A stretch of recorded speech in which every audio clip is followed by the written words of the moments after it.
Salut! Moi c'est Audrey. Et moi je me nomme Kevin. Bienvenue à cette nouvelle vidéo. Bienvenue à Move 222. Bienvenue à ceux qui nous retrouvent nouvellement. Si vous n'êtes pas encore abonné à la chaîne, n'hésitez surtout pas. Et aujourd'hui nous allons vous parler du défi catalytique. Alors qu'est-ce que le défi catalytique?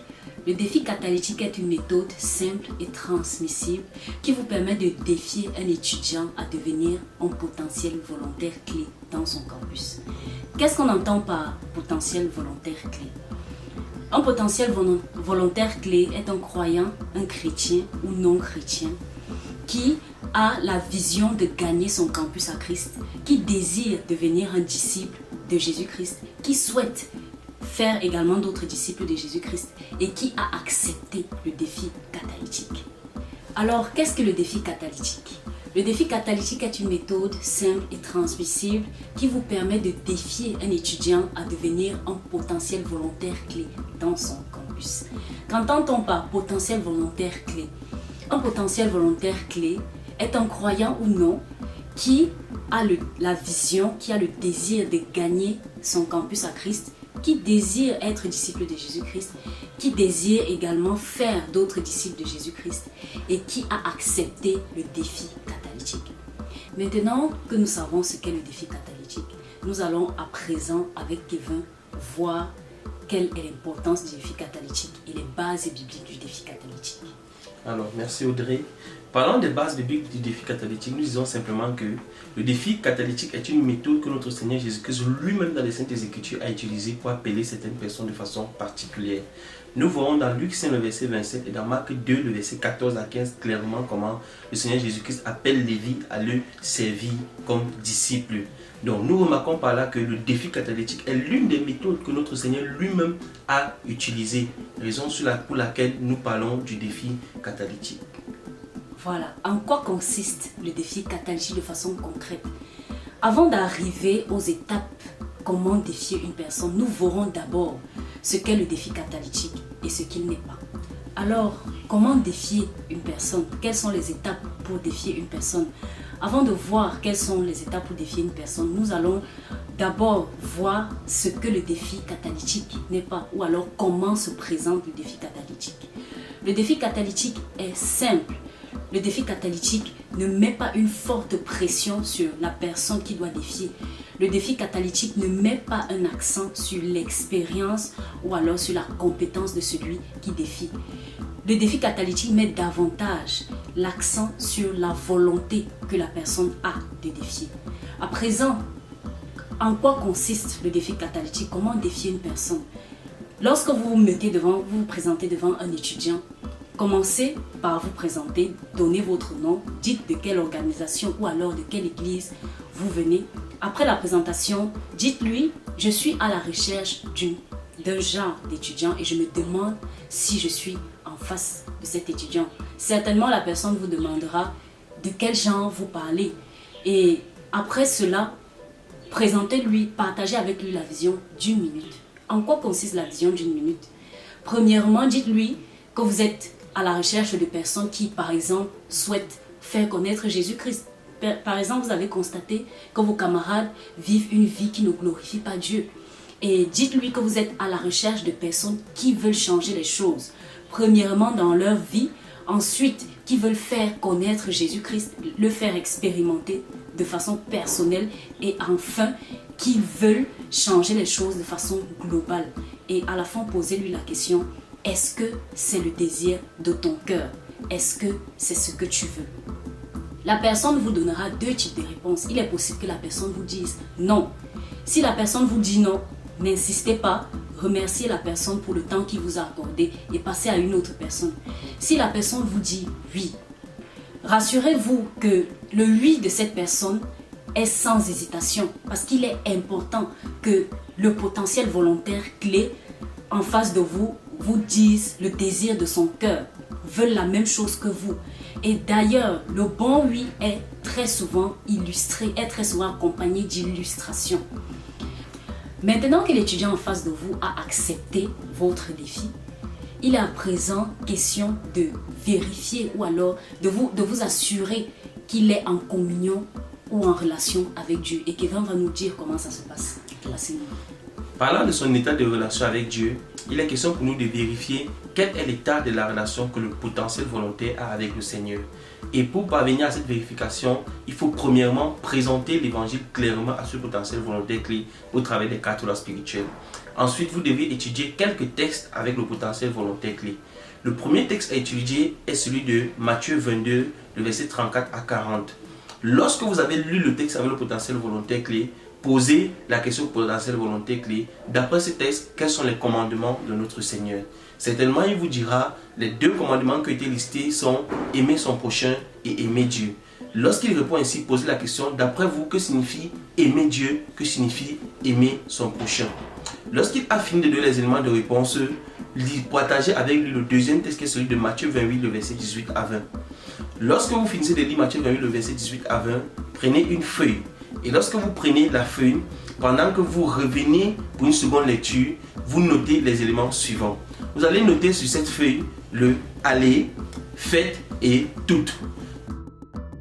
Devant aller, vous faites une flèche et vous écrivez gagner. Vous expliquez ce que signifie gagner au potentiel volontaire clé. Ensuite, le deuxième mot qui était faites, devant faites, vous mettez une flèche, vous écrivez bâtir et vous expliquez ce que veut dire bâtir. Devant tout également, vous faites une flèche et vous mettez là-bas envoyer et vous expliquez au potentiel volontaire clé ce qui veut dire envoyer. Lorsque vous avez fait tout ceci, vous faites un trait en bas de tout ceci et vous posez la question au potentiel volontaire clé. Alors, qu'est-ce que Dieu a promis de faire selon ce verset? Certainement, il vous dira, Dieu a promis d'être avec nous. Et vous écrivez en bas de cette barre que vous avez tracée, Dieu a promis d'être. Après avoir écrit Dieu a promis d'être avec nous, faites découvrir au potentiel volontaire clé la multiplication spirituelle. Écrivez par la suite 2 Timothée 2, le verset 2. Ouvrez la Bible et faites lire 2 Timothée 2, le verset 2 au potentiel volontaire. Lorsque le potentiel volontaire a fini de lire 2 Timothée 2, le verset 2, posez également ces questions au potentiel volontaire. Qu'est-ce que Paul nous demande de faire dans ces versets? Certainement dans ce verset, l'apôtre Paul nous dit clairement, et ce que tu as entendu de moi en présence de plusieurs témoins, confiez à des hommes fidèles qui soient capables de le confier à d'autres. Donc certainement, il vous dira, l'apôtre Paul nous demande de confier ce que nous avons reçu à d'autres personnes. Posez également cette question potentielle volontaire clé. Dans la vie de quelle catégorie de personnes l'apôtre Paul demande-t-il d'investir?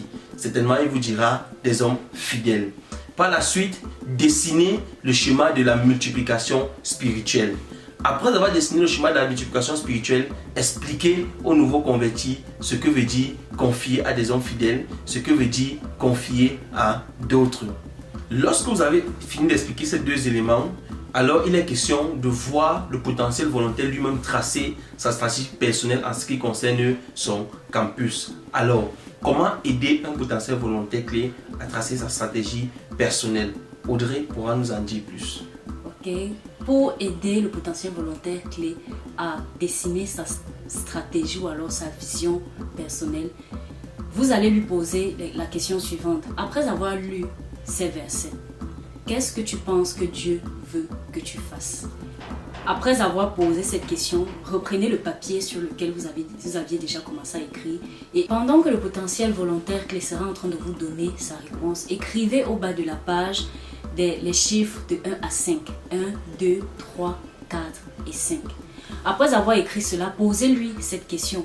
Qu'auras-tu besoin de faire pour voir ta vision devenir une réalité?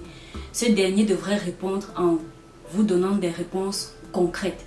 Ensuite, demandez-lui combien de temps mettra-t-il par semaine pour partager l'évangile à ses camarades. Il devra également vous donner des temps précis.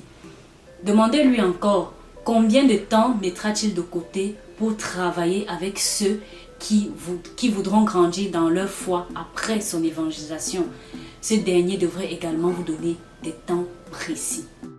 Demandez-lui encore, pendant combien d'heures voudrais-tu qu'on se rencontre chaque semaine? Là, il devra vous donner des propositions d'heures et en fonction de votre programme, vous devriez caler une heure précise. Ensuite, demandez-lui quels sont les 5 amis ou 5 camarades de classe avec qui tu souhaiterais partager l'évangile. Il devrait noter les noms de chaque camarade en dessous des chiffres, à côté des chiffres que vous avez notés plus haut. Demandez-lui encore qui sont les 5 chrétiens avec qui tu veux partager ce défi cette semaine et leur demander s'ils veulent se joindre. Après avoir fait ce travail avec le potentiel volontaire clé, demandez-lui comment puis-je t'aider à accomplir cette vision dans ton campus. Ce dernier devrait vous donner des réponses, des exemples d'aide que vous pourriez lui apporter. Mais vous devez déjà avoir à l'esprit l'apport que vous pouvez lui donner. Par exemple, lui apprendre de façon informelle comment utiliser les 4 lois spirituelles. Après avoir fait cette précision avec lui, fixez un rendez-vous précis avec lui pour la semaine prochaine pour savoir comment est-ce que l'évangélisation s'est passée la semaine d'avant. Après ce travail, séparez-vous et donnez-vous effectivement un rendez-vous la semaine qui suivra. Cependant, il est possible que le potentiel volontaire clé ne fasse pas ce pourquoi vous vous étiez accordé la semaine d'avant. Comment ça se passe à ce niveau-là? Kevin nous dira. Exactement. Lorsque vous avez pris un rendez-vous avec le potentiel volontaire clé, il y a des exercices qu'il devrait faire, il y a des objectifs qu'il devrait atteindre avant le prochain rendez-vous. Il est à noter qu'il peut ne pas avoir 5 chrétiens dans sa salle de classe, ou bien il peut ne pas avoir la connaissance de 5 chrétiens dans son établissement. Donc il sera question quand même pour le potentiel volontaire clé de partager la vision avec les chrétiens qu'il connaît et de présenter l'évangile à au moins 5 camarades. Donc si au prochain rendez-vous, ces objectifs ne sont pas atteints, vous n'avancez pas avec le potentiel volontaire clé tant qu'il n'a pas atteint ses objectifs. Et l'atteinte de ces objectifs est une caractéristique première que le volontaire, le potentiel volontaire clé est vraiment engagé à faire ce dont il a accepté le défi. Voilà, nous sommes parvenus à la fin de notre vidéo et nous espérons que vous avez compris ce qu'est le défi catalytique, en quoi il consiste et comment défier un potentiel volontaire. Et on vous dit Bye bye.